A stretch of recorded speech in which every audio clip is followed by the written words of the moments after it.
साफ किया जाता है। इतना धुआं है, पेशेंट सब बोल रहा है, सांस लेने में दिक्कत हो रहा है। अगर है तो क्या करेंगे, एसिड से ही। सहरसा सदर अस्पताल में नियमों की अनदेखी, एसिड से की जा रही सफाई। बिहार के सहरसा से एक चौंकाने वाली खबर सामने आई है। सहरसा सदर अस्पताल में आज भी सफाई के लिए एसिड का उपयोग किया जा रहा है, जो कि स्वास्थ्य विभाग के मानकों और दिशा निर्देश के खिलाफ है। एक तरफ सरकार मरीजों को बेहतर एवं सुरक्षित इलाज के लिए तमाम योजनाएं चला रही है, वहीं दूसरी तरफ अस्पताल प्रशासन लापरवाही की हदें पार कर रहा है। बिहार सरकार और भारत सरकार के स्वास्थ्य विभाग द्वारा जारी गाइडलाइंस के अनुसार अस्पतालों की सामान्य सफाई में हाइड्रोलिक एसिड जैसे खतरनाक रसायनों के इस्तेमाल की अनुमति नहीं है।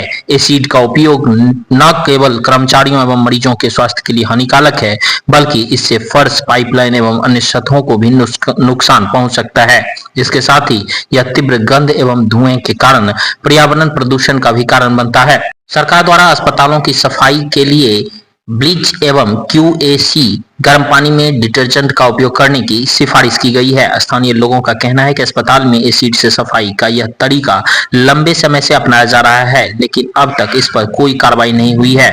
यह मामला सुरक्षा मानकों के स्पष्ट उल्लंघन का प्रतीक है और जिम्मेदार अधिकारियों ने तत्काल हस्तक्षेप की मांग करता है। क्या प्रशासन अब जागेगा? यह एक बड़ा सवाल उठता है। लोग सहरसा सदर अस्पताल आए हैं। पूरे कोसी का सबसे बड़ा अस्पताल कहा जाता है, ये PMCH के रूप में इसे जाना जाता है।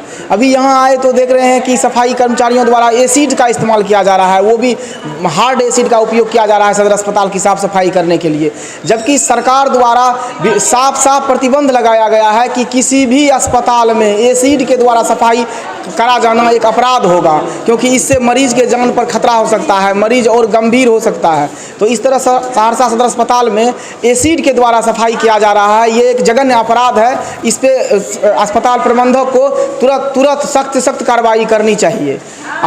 और हम आपके माध्यम से कहना चाहेंगे कि सहरसा सदर अस्पताल में बहुत सारी ऐसी समस्याएं हैं जिससे आम मरीजों को बहुत परेशानी हो रही है। जैसे एक CR मशीन नहीं रहने के कारण सदर अस्पताल में जो है आपको हड्डियों का, जिसका हड्डी टूट जाता है पेशेंट का, उसका ऑपरेशन नहीं हो पाता है। अल्ट्रासाउंड की सारी मशीनें हैं, मगर टेक्नीशियन नहीं रहने के कारण वो लाखों रुपये की मशीनें जंग खा रहा है। अस्पताल में डेंटल से संबंधित सारी सुविधाएं हैं, डॉक्टर भी हैं, पेशेंट को देखा भी जाता है, लेकिन उसी डॉक्टर के द्वारा अपने निजी क्लिनिक में ले जा करके उससे अवैध वसूली किया जाता है। यहाँ पारा मेडिकल के विद्यार्थियों से यहाँ जो डॉक्टर कार्यरत हैं वो अपना निजी अस्पताल खोल रखा है, और पारा मेडिकल के स्टूडेंट के द्वारा दलाली करवाया जाता है, जो गरीब पेशेंट को बहला फुसलाकर उसे एड्रेस दे करके यहीं के कार्यरत डॉक्टर के निजी अस्पताल में भेजने का काम किया जाता है। क्या कहेंगे इस व्यवस्था के लिए? क्या कौन दोषी है? इस व्यवस्था का दोषी अस्पताल प्रबंधक है। इसका दोषी यहाँ का स्थानीय विधायक है, स्थानीय सांसद, जितने भी प्रतिनिधि हैं वो उनको देखरेख करना चाहिए, वो दोषी है। अस्पताल प्रबंधक दोषी है, सिविल सर्जन दोषी है, जिला अधिकारी दोषी है। रोगी कल्याण समिति है, फिर भी एक बार भी कोई इसमें नहीं पहल करती है। जितना भी कल्याण समिति सरकार बना ले, जितना अधिक निगरानी दिया जाता है, उतना ही इस पे शोषण होता है और भ्रष्टाचार में कुछ % बढ़ावा हो जाता है, क्योंकि जो भी देखरेख करने आता है वो कहीं ना कहीं 5% 10% अपना PC लेने के लिए आता है, और इससे ज़्यादा कोई कुछ नहीं कर पाता है। क्या नाम है? सोहन झा।